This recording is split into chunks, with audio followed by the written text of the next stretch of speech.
Ito nga ang lumang wallet ko, so sama-sama ang card, paper bills, and coins. Kaya nag-checkout nga ako ng magandang wallet na very organizer. So ito po ang trifold wallet. Ang kagandahan dito sa ating wallet is scratch-free na nga siya, and then yung kanyang pinaka-materials po is leather. Kaya mga mi, kung kayo po is marami kayong card, is bagay na bagay po ito sa inyo ang ating wallet na ito.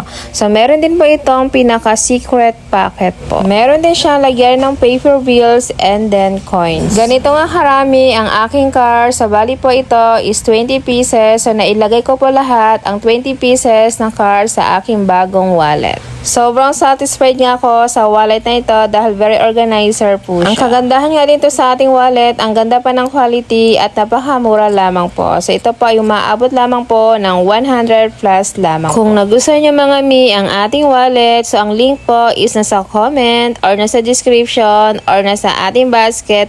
Salamat po!